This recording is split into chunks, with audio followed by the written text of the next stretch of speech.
Feliz día del Señor, este domingo, quinto domingo del mes de agosto. Estamos muy agradecidos por la palabra de Dios en nuestras vidas y vamos a hablar hoy un poco sobre el efecto de la palabra en la vida de los hermanos en Tesalónica. Queremos ver hoy del versículo 4 al final del capítulo 1, donde habíamos ya comenzado con la introducción y hoy queremos continuar y terminar el capítulo, si así el Señor lo permite. Volvemos a la palabra donde dice el versículo 4, porque conocemos, hermanos amados de Dios, vuestra elección. Pues nuestro evangelio no llegó a vosotros en palabras solamente, sino también en poder, en el Espíritu Santo y en plena certidumbre, como bien sabéis, cuáles fuimos entre vosotros por amor de vosotros. Y aquí vemos, hermanos, que Pablo habla de esta palabra elección. La pregunta es, ¿por qué Dios nos salvó? Sabemos que no fue por nuestras buenas obras, sabemos que no fue por la bondad de nuestra vida. Dios nos salvó porque Dios nos amó. De tal manera amó Dios al mundo que ha dado a su Hijo unigénito para que todo aquel que en Él cree no se pierda, mas tenga vida eterna. El amor de Dios. Pero la pregunta teológica va más allá cuando hablamos de elección o de predestinación o de libre albedrío aún. ¿Es Dios el que elige o soy yo el que elige? ¿Cuál de los dos? Déjame leerle unas definiciones que puse aquí. Dios elige quién se salvará y nuestra elección humana no juega ningún papel en esa decisión. Antes de que comenzara el tiempo, Dios eligió quién aceptaría y quién seguiría a Cristo. Luego el trabajo de Dios es atraer a esos individuos hasta que vienen a Él por medio del Espíritu de Dios. Como dice la Biblia, antes de la fundación del mundo, Dios eligió a los suyos. Y nuestra elección de venir a Cristo, más tarde en el tiempo, es el resultado de la elección de Dios y no forma parte de la causa de nuestra salvación. Y ahí tenemos la idea de elección, la idea de predestinación. Es una obra de Dios, es una obra que Dios hace en nosotros y Él nos atrae a sí mismo. Entonces cuando hablamos aquí, Él dice que no solamente fue en palabra, aunque sí, obviamente fue en palabra. El apóstol le menciona a ellos que nuestro evangelio no llegó a vosotros en palabras solamente. Está hablando aquí de la palabra de Dios. La fe viene por el oír y el oír la palabra de Dios. Lo primero es que Dios trae convicción a la persona a través de su palabra. Nadie puede venir a Cristo sin la palabra de Dios, porque la palabra es la que hace la obra en nosotros. Pablo enseña que la palabra tiene poder. Pablo enseña que era no solamente poderosa, pero también personal. Dios nos dio el Espíritu Santo que mora en nosotros. Y sabemos que es una convicción segura o cierta. Cuando dice ahí en el versículo, conocemos. Nosotros conocemos. Y después dice al final, y en plena certidumbre. La palabra de Dios, hermanos, es lo que hace la obra en el corazón. Aclarando, no solamente la palabra de Dios, el Espíritu de Dios tiene que estar envuelto, tiene que estar involucrado en esta salvación, porque la salvación es una combinación entre la palabra y el Espíritu. Si falta la palabra, es emocionalismo. Si falta el Espíritu, es una fe muerta, porque el Espíritu es el que da vida. Y estas dos en combinación, porque algunos dirán, ¿cuál es más importante, la palabra o el Espíritu? La respuesta es ambas. Ambas traen convicción a la persona, como aquí claramente lo dice, en poder, en el Espíritu Santo. Entonces vemos aquí, hermanos, que tenía que ser por medio del Espíritu Santo de Dios, porque Él es el que trae convicción a la vida de la persona. Pero, hermanos, Él dice que Él sabía que ellos eran elegidos porque tenían una vida de convicción, de creer.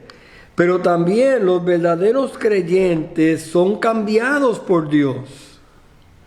Eso es algo que vemos, hermanos, personas cambiadas. En esta iglesia hay hermanos que nosotros sabemos que han sido cambiados por el poder del Evangelio, transformados.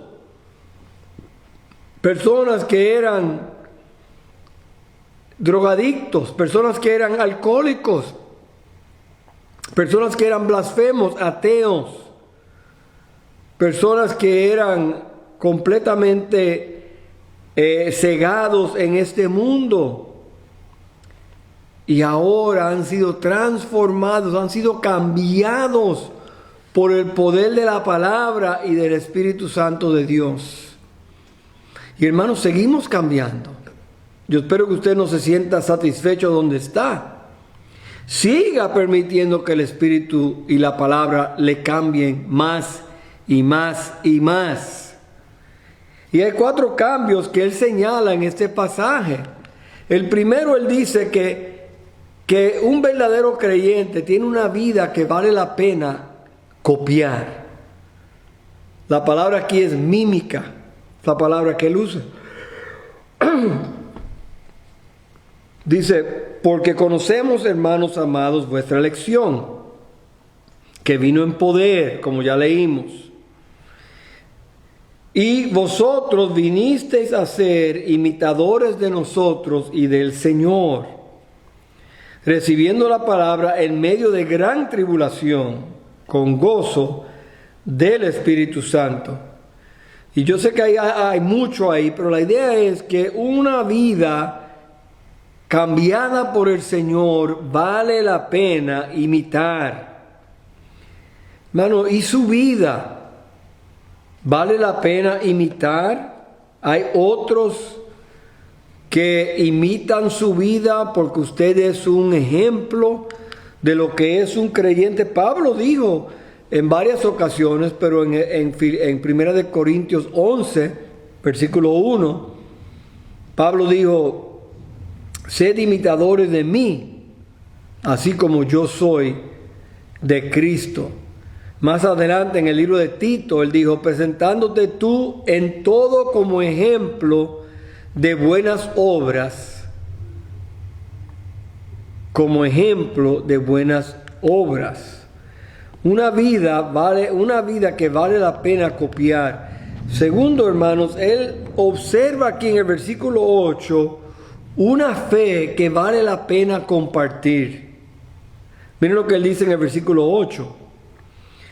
Dice, no leí el 7, de tal manera que habéis sido ejemplo a todos en Macedonia y también en Acaya. Cuando hablamos de estos pueblos, tenemos que recordar que eran pueblos de aquí, de este lugar, ¿no? El área, la geografía, Macedonia al norte y Acaya al sur. Y después dice, porque partiendo de vosotros ha sido divulgada la palabra del Señor, no solo en Macedonia y Acaya, sino también en todo lugar vuestra fe en Dios se ha extendido, de modo que nosotros no tenemos necesidad de hablar nada. Hermano, una fe que vale la pena compartir. Estos hermanos se convirtieron y compartieron la palabra con otros, con sus amigos, con sus familiares, con sus vecinos, con otros. Ellos compartieron la palabra, regaron el evangelio en su área. Entonces, hermanos, cuando una persona viene a Cristo, tiene una vida que vale la pena copiar y tiene una fe que vale la pena compartir.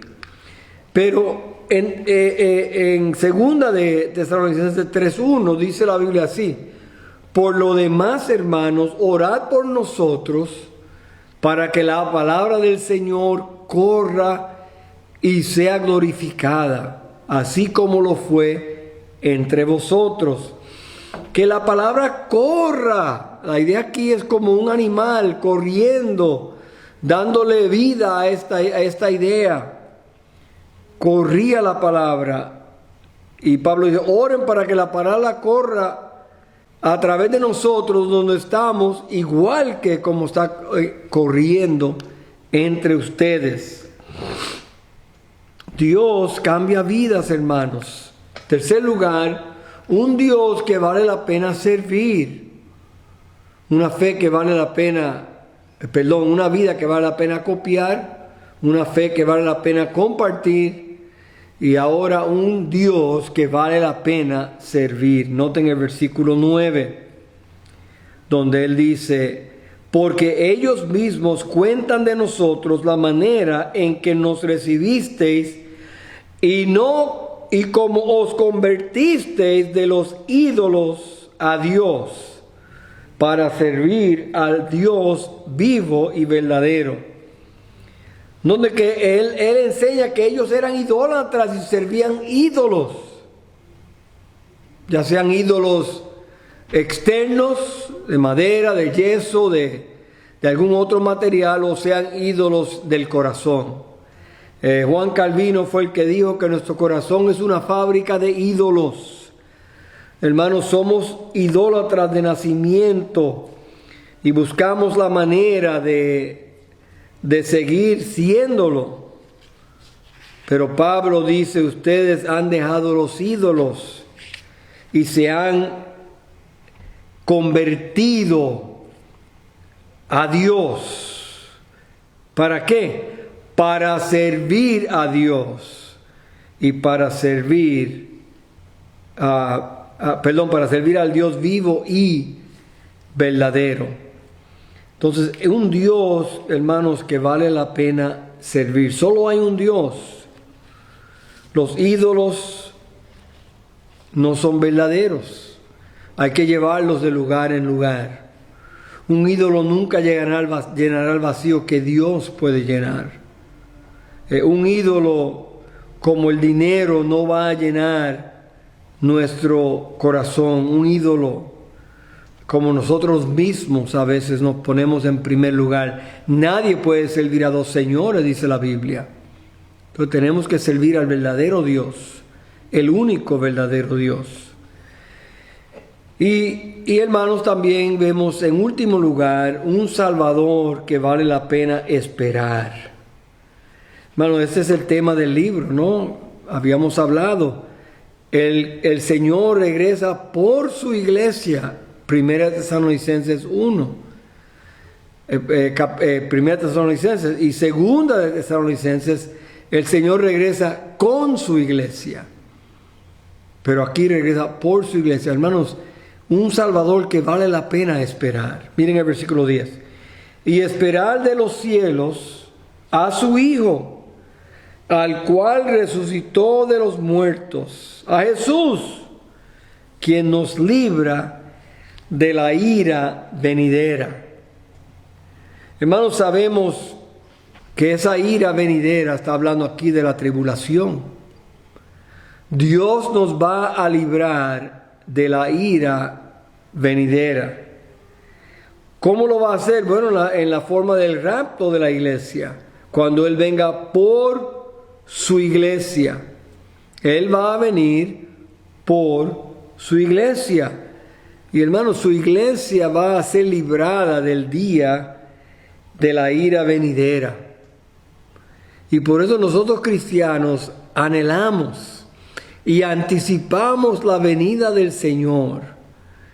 Hermanos, no sé usted, pero un creyente cambiado debe desear esperar al Mesías, esperar a su Salvador, quien dio su vida por nosotros. ¿Se recuerdan el libro de 1 Tesalonicenses? Dijimos que los versículos claves eran los capítulos 3, 12 y 13, donde dice: y el Señor os haga crecer y abundar en amor unos para con otros y para con todos, como también lo hacemos nosotros para con vosotros, para que sean afirmados vuestros corazones, irreprensibles en santidad delante de Dios nuestro Padre. Y aquí viene la frase: en la venida de nuestro Señor Jesucristo con todos sus santos. Hermanos, el Señor regresará otra vez, una vez por sus santos y la segunda vez con sus santos. Y anhelamos ese día nosotros. Reconocemos que ese será un gran día para el creyente, un gran día para nosotros. Y hermanos, le animamos a vivir de tal manera, esperando esa venida del Señor, donde Él va a venir, donde Él va a librarnos de la ira venidera. Y le damos gloria a Dios por una vida cambiada. Una vida cambiada por Dios es una vida que digna de copiarse. Es una fe digna de compartir. Es un Dios digno que vale la pena servir. Y un Salvador que vale la pena esperar. Oremos.